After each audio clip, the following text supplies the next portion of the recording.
بارک اللہ فیک۔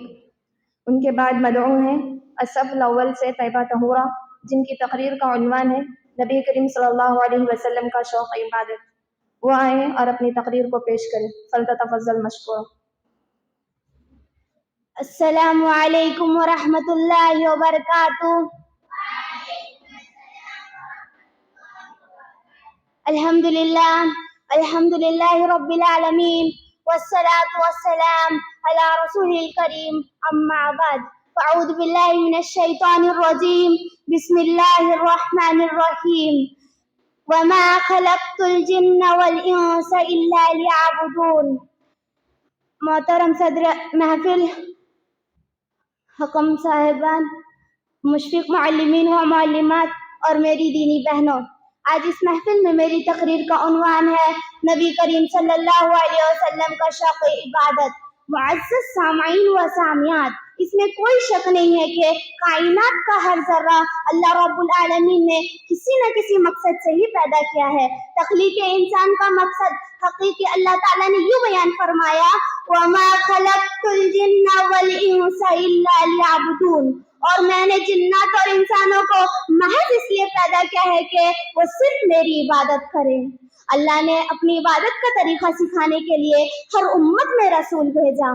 معزز سامعین و سامعات، نبیوں کا یہ سلسلہ آدم علیہ السلام سے لے کر ہمارے آخری نبی محمد صلی اللہ علیہ وسلم پر جا کر منقطع ہوا۔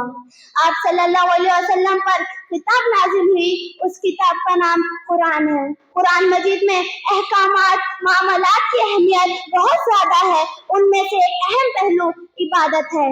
عبادت کا طریقہ کس سے لیا جائے، یہ سوال ہمارے ذہنوں میں پیدا ہوا تو اس کا جواب ہمیں اس آیت سے ملتا ہے، لَقَدْ كَانَ لَكُمْ فِي رَسُولِ اللَّهِ أُسْوَةٌ حَسَنَةٌ، یقیناً تمہارے لیے رسول صلی اللہ علیہ وسلم کی زندگی میں عمدہ نمونہ ہے۔ معزز سامعین و سامعات، نبی کریم صلی اللہ علیہ وسلم اللہ کی عبادت کے بہت شوقین تھے اور عبادت کرنے میں بہت ہی جذبہ رکھتے تھے، حالانکہ ان کے اگلے اور پچھلے تمام گناہ معاف تھے۔ تو آئیے ہم دیکھتے ہیں آپ صلی اللہ علیہ وسلم کے شوق عبادت کو۔ نبی کریم صلی اللہ علیہ وسلم سونے سے پہلے ہر دن رات میں قرآن کا کچھ حصہ تلاوت کر کے ہی سوتے تھے۔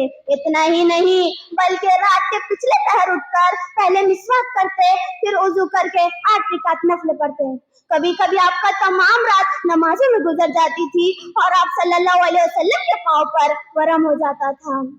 صحیح بخاری کی روایت ہے، عائشہ رضی اللہ عنہا فرماتی ہے کہ رسول صلی اللہ علیہ وسلم سے جب اس مجاہدہ کے متعلق سوال کیا گیا تو وہ جواب دیتے ہیں، افلا اکون عبدا شکورا، کہ کیا میں شکر گزار بندہ نہ بنوں؟ بخاری۔ معزز سامعین و سامعات، یہ رہی آپ صلی اللہ علیہ وسلم کے شوق عبادت۔ اسی طرح آپ سجدے میں اتنی دیر سجدہ کرتے کہ دیکھنے والے کو انتقال کر جانے کا وہم ہو جاتا تھا۔ آیت رحمت پڑھ کر دعا مانگتے تو آیت عذاب پڑھ کر کانپ اٹھتے۔ اسی طرح آپ کبھی کبھی برابر روزہ رکھا کرتے تھے، ایسا لگتا تھا کہ آپ صلی اللہ علیہ وسلم اب کبھی بھی روزہ نہیں چھوڑیں گے۔ اسی طرح آپ دن بھر میں 70 سے زیادہ مرتبہ توبہ استغفار کرتے تھے اور ماہ رمضان میں اعتکاف میں بیٹھ کر اپنے رب کی عبادت میں مشغول رہتے تھے۔ معزز سامعین و سامعات، یہ تھا آپ صلی اللہ علیہ وسلم کے شوق عبادت، اور وہ صرف شکریہ ادا کرنے کے لیے عبادت کیا کرتے تھے۔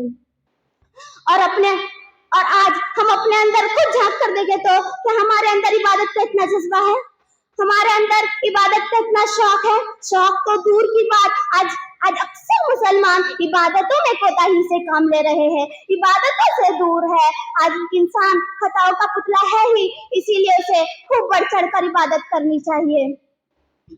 نبی کریم صلی اللہ علیہ وسلم اتنی لمحے عبادت، اتنی لمحے قیام کرتے تھے صرف شکر گزار بندہ بننے کے لیے، تو ہمیں ان سے بڑھ چڑھ کر عبادت کرنی چاہیے۔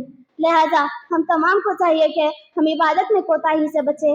آخر میں اللہ تعالیٰ سے دعا ہے کہ اللہ تعالیٰ ہم تمام کو صحیح طریقے سے عبادت کرنے کی توفیق دے۔ آمین ثم آمین۔ السلام علیکم ورحمۃ اللہ وبرکاتہ۔